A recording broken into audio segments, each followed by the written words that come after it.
शुभ संध्या मोर प्रिय पाठक और पाठिका माने आसतु शुणिमा मो पुराणा डायरी बहुत दिन तले लिखि गपटीर शीर्षक ହେଉଛି सारिका। आशा करे भल लागिब। बसंतर मलय पवन रे आंब गछर बौल दोहलुछि। किछि बौलरू चणा परी आंब हेलाणी। बाड़ीपट पिंडारे ग्रिल को आउछि सारिका बसिछि। अस्तगामी सूर्यंकर सुनेली आभारे अन्य फुलमाने बेश खुशी अछंती। केजाणी काहींकि जीवनर परिणत बयसर अगणा को शैशव और कैशोरर स्मृति सबू ओह्लाई आसी ताको टाणी नियंती। जेउठी दिने जीवनटा तार चलचंचल थिला, ना किछि स्वप्न थिला कि स्वप्न भांगी जिबार डर थिला।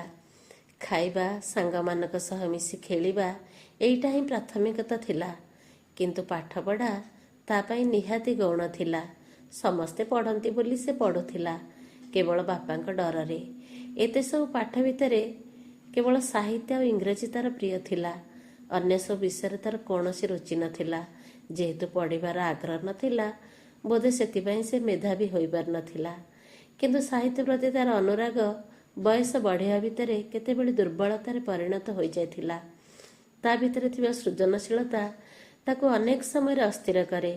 तरुणी जीवनर आरंभ में छोट छोट उपन्यास कविता से निजे लिखि निजे पढ़े, ताको साइती रखे।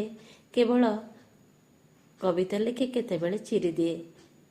पढ़िबा और लिखिबार निशा भितरे सारिका किंतु उड़ी पार नथिला।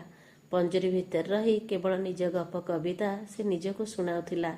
स्वप्न देखिबा आरंभ होइछि कि नहीं, गोटे पंजरू से आउ गोटे पंजरी को चली आसिला।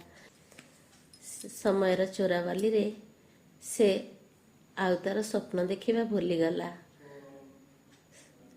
केउठारे हजिगला सारिकार सृजनिका। खोजिबाको आउ समय हेलानी। अनेक अबुझा अंक कषा भितरे केते परीक्षा दे देई से केबे सफलता आउ केबे विफलता ताकू मिलिछि ता भी से जानिनी। केतेबेले केमती ता अवचेतन मनटा सराहत हेउथिला, केमिति एक अनाहत जंत्रणारे। तेला लुणर संसार भितर सृजनिका को पिठी करी से आगकू चलिला। पानी पवन उत्ताप अभाव मंजी जेमती अंकुरित न होई माटी भितर निशेष हो जाए, ठीक सेमिति सारिका भितर सुथिबा सृजनिका ताठारु आस्ते आस्ते दूरेई गला। बोधे विधिर एहा थिला विडंबना, जहाकू केही भी ताठारु दूरेई पारिबा नाही। आजी एतिकी मो गपटी। आगको तार अवशिष्टांश निश्चित पढ़ी शुणेबी। आशा करे समस्तिंकी भल लागिब।